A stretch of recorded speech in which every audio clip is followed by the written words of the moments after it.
Hoje vamos refletir sobre um dos capítulos mais sensíveis e transformadores do livro, a experiência do lar, o relacionamento entre pais e filhos. Este é o tipo de tema que toca feridas antigas, que expõe realidades do presente e que, ao mesmo tempo, carrega uma promessa de cura e reconstrução. Cada lar, cada família e cada história passa pela influência dessa relação. E quando ela é bem construída, ela se torna o alicerce emocional e espiritual da vida de uma criança, e mais tarde, do adulto que ela se tornará. O relacionamento entre pais e filhos não é algo que acontece automaticamente, nem é garantido apenas pelo laço biológico.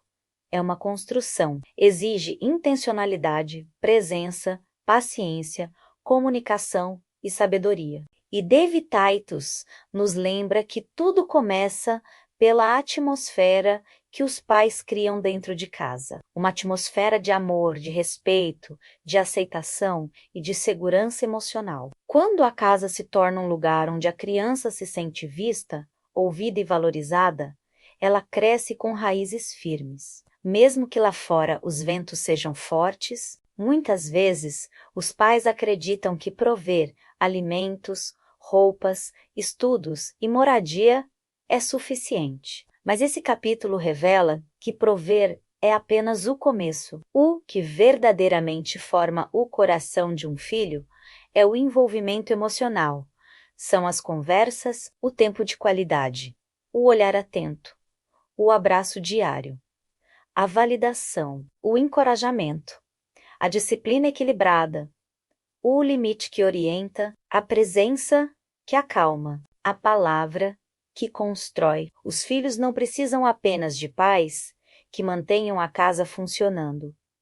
Eles precisam de pais que mantenham o coração da família pulsando. David Titus aborda algo profundo. A maneira como os pais falam com seus filhos molda a forma como eles enxergarão a si mesmos. Uma palavra áspera pode ferir por anos. Uma palavra de honra pode transformar a identidade de uma criança. O lar é o ambiente que forma o valor próprio, a autoestima e a confiança. E muitas vezes, a cura de muitos adultos começa em um lugar onde faltou a presença, o afeto ou o diálogo. Mas o capítulo deixa claro que mesmo que o passado tenha sido difícil, a reconstrução é possível. O ciclo pode ser quebrado, a história pode ser reescrita. Um ponto muito importante trazido no capítulo é que relacionamento exige disponibilidade. Muitas mães e pais dizem não ter tempo, mas a verdade é que os filhos não precisam de muito tempo, eles precisam de tempo verdadeiro. Tempo entregue, tempo sem distração, tempo que comunica, você importa. Não se trata de quantidade, mas de qualidade. 10 minutos de atenção real valem mais do que uma semana inteira de convivência distraída. O relacionamento familiar se deteriora quando o corpo está presente, mas a mente e as emoções não estão. Outro aspecto tratado é a importância de ensinar valores dentro de casa.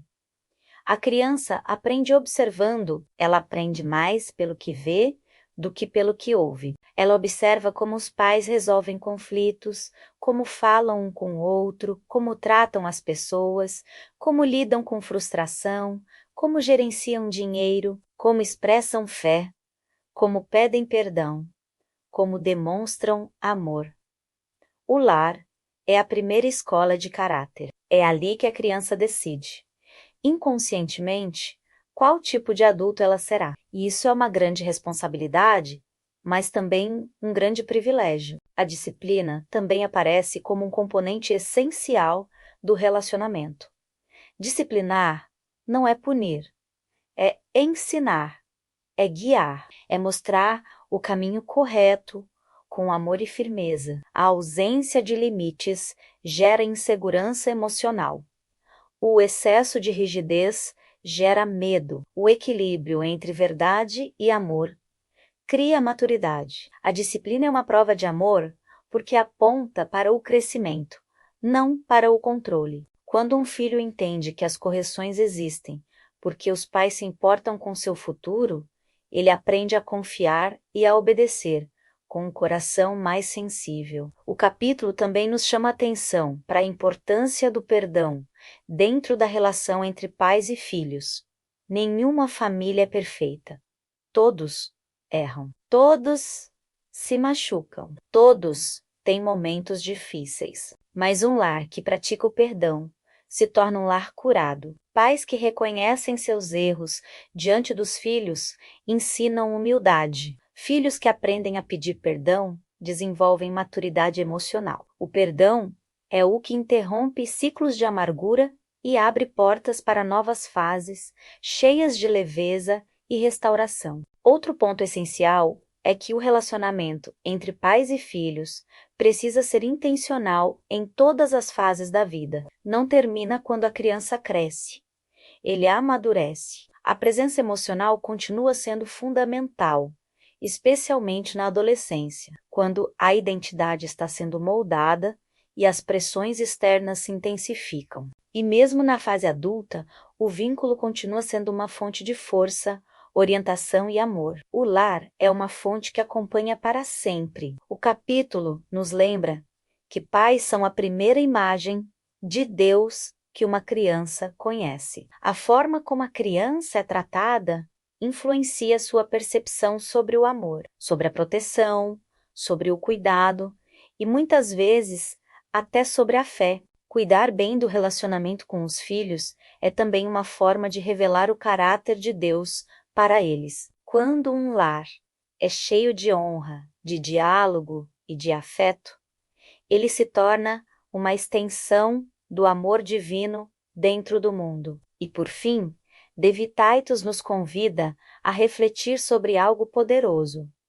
Filhos são um presente de Deus, mas também são uma missão. Eles precisam que alguém os conduza com paciência, que os eduque com intenção, que os apoie com amor e que os discipline com equilíbrio. O relacionamento entre pais e filhos não é apenas uma responsabilidade familiar, mas uma responsabilidade espiritual.